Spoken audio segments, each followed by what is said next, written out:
തേനി ജില്ലയിലെ കമ്പം ടൗണിൽ നിന്ന് കേരളത്തിലേക്കുള്ള കമ്പംമേട് മലയോര പാതയിൽ അറ്റകുറ്റപ്പണികൾ നടക്കുന്നതിനാൽ നാളെ മുതൽ 1 മാസത്തേക്ക് ഇതുവഴിയുള്ള വാഹന ഗതാഗതം ഹൈവേ വകുപ്പ് നിരോധിച്ചു.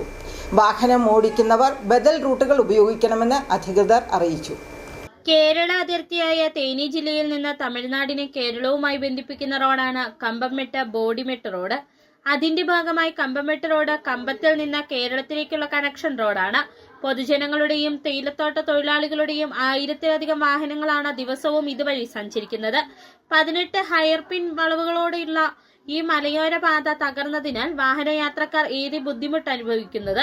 ഈ സാഹചര്യത്തിൽ റോഡിന്റെ അറ്റകുറ്റപ്പണികൾക്കായി ഹൈവേ വിഭാഗം നടപടി സ്വീകരിക്കുകയും ഡ്രെയിനേജിന് നിർമ്മിക്കുകയും സംരക്ഷണ ഭിത്തികൾ സ്ഥാപിക്കുകയും ചെയ്യുന്ന ജോലികൾ 3 മാസമായി നടത്തിവരികയായിരുന്നു.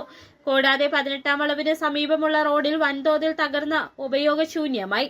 പുതിയ പാത നിർമ്മാണം നടക്കുന്നതിനാൽ നാളെ 8 മുതൽ ജൂലൈ 7 വരെ 30 ദിവസത്തേക്ക് കമ്പംമെട്ട് റോഡിലൂടെയുള്ള വാഹന ഗതാഗതം ഹൈവേ വകുപ്പും ജില്ലാ ഭരണകൂടവും നിരോധിച്ചു. ഇതുവഴിയുള്ള യാത്രക്കാർ കുമളി ഹിൽ റോഡ് വഴി പോകാനാണ് നിർദ്ദേശം. City vision, Nedumkandam.